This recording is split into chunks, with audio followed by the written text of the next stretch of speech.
حضرت سلیمان علیہ السلام اور ملکہ بلقیس کا واقعہ۔ حضرت سلیمان علیہ السلام اللہ تبارک و تعالیٰ کے عظیم پیغمبر ہیں۔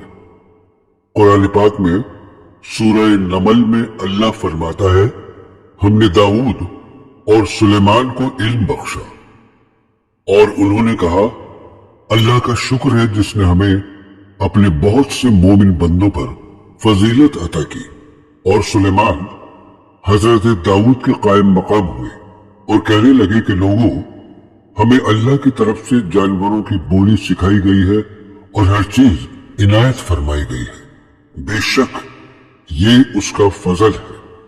اور حضرت سلیمان کے لیے جنوں، انسانوں اور پرندوں کے لشکر جمع کیے گئے اور وہ قسم وار کیے گئے تھے۔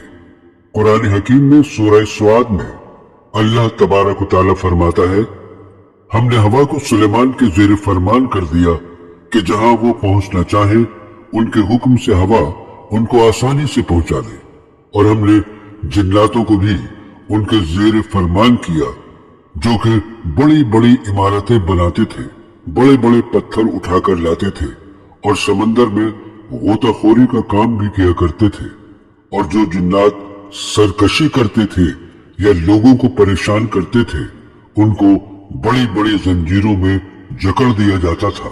سورہ نمل میں آیت نمبر 39 میں اللہ تبارک و تعالیٰ فرماتا ہے، ہم نے سلیمان سے کہا کہ یہ ہماری طرف سے بخشش ہے کہ چاہو تو زنجیروں میں جکڑے ہوئے جناتوں کو چھوڑ دو یا ان کو سزا دو، تم سے کچھ حساب نہیں لیا جائے گا۔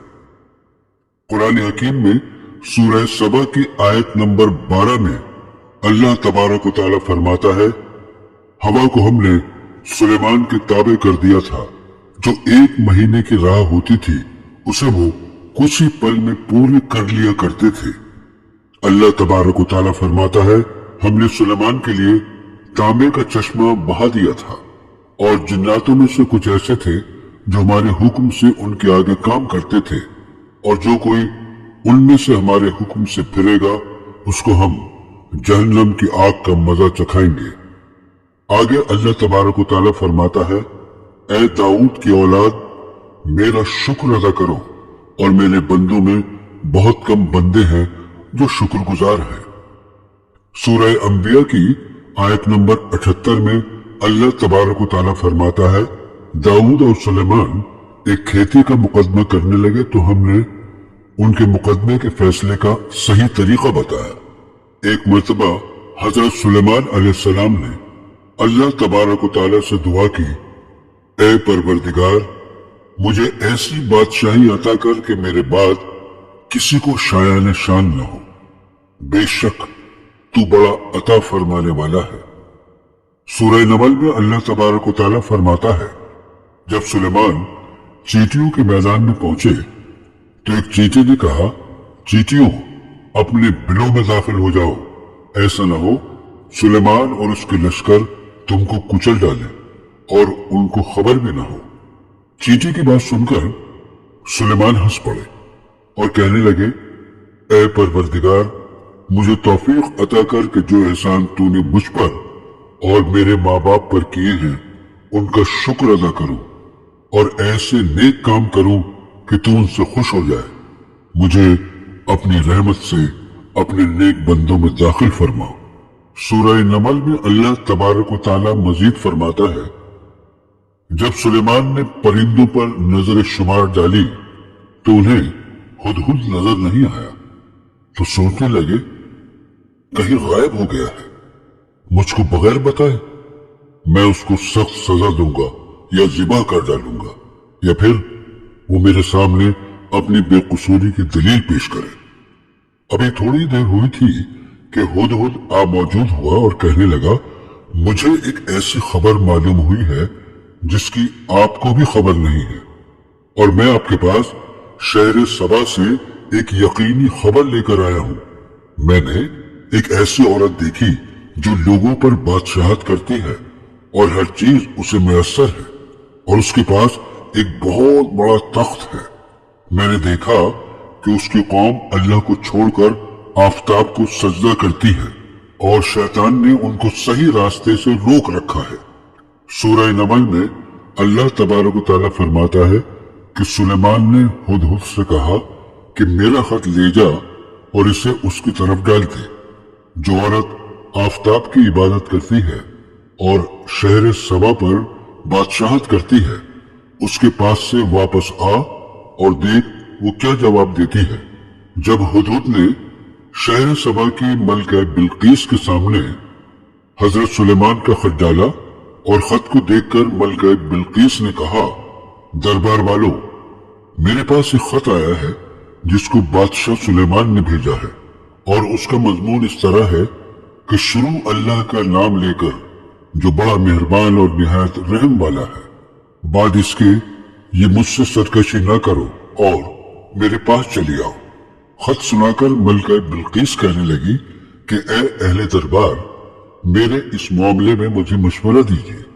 इसके अलावा मुझे कोई दूसरा मशवरा न देना और न ही दरबार में हाजिर होना। मैं अब कोई फैसला नहीं करूंगी जब तक इस खत का जवाब न पहुंचा दूं।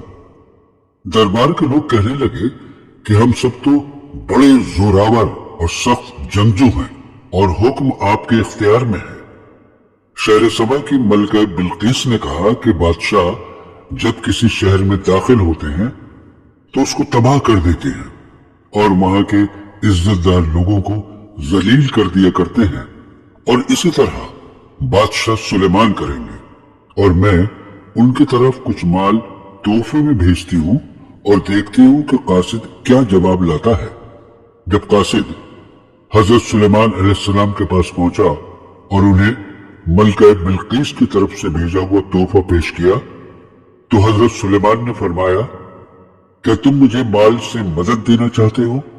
मुझे अल्लाह तबारक व तआला ने जो कुछ अता फरमाया है वो इससे बेहतर है, और जो तुम्हें दिया है हकीकत ये है कि अपने तोहफे से तुम ही खुश होते होंगे, इसलिए इन्हें वापस ले जाओ। हम उन पर ऐसा लश्कर लेकर हमला करेंगे जिनके मुकाबले की उनके पास ताकत नहीं होगी, और उनको वहां से बेइज्जत करके निकाल देंगे और वो सब जलील होंगे। कासिद वापस चला गया।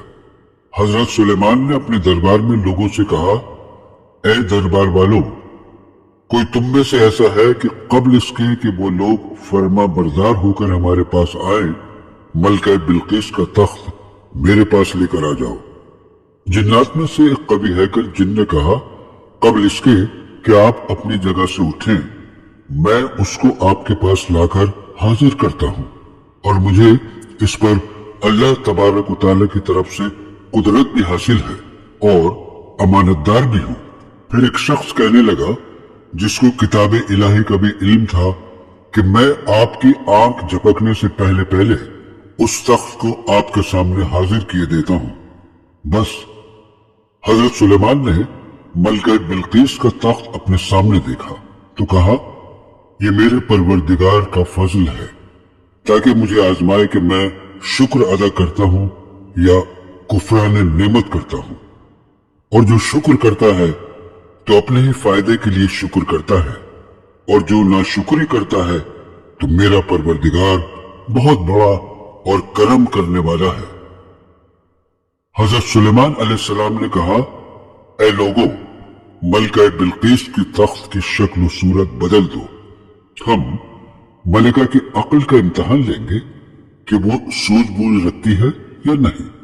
जब मलका बिल्कीस हजरत सुलेमान अलैहिस्सलाम के दरबार में पहुंची तो उससे पूछा गया, क्या आपका तख्त भी इसी तरह का है? उसने तख्त को देखा और कहा, यह तो हूबहू वही है, और हमको पहले ही बादशाह सुलेमान की अजमत और शान का इल्म हो गया था। हजरत सुलेमान अलैहिस्सलाम ने मलका बिल्कीस से फरमाया, तुम अल्लाह को छोड़कर आफताब की इबादत करती हो, जो कि गलत है। जो अल्लाह को छोड़कर किसी दूसरी चीज की इबादत करते हैं वो जहन्नम में जगह पाते हैं। हजरत सुलेमान अलैहिस्सलाम की बात सुनकर मलका बिल्कीस ने कहा, ए परवरदिगार, मैं अपने आप पर जुल्म करती रही थी और अब मैं अल्लाह तबारक व तआला पर ईमान लाती हूँ, और आज से मैं اپنے گناہوں کی معافی چاہتی ہوں اور اللہ ہی کی عبادت کروں گی۔ اللہ تبارک و تعالی میرے گناہوں کو معاف فرمائے، آمین۔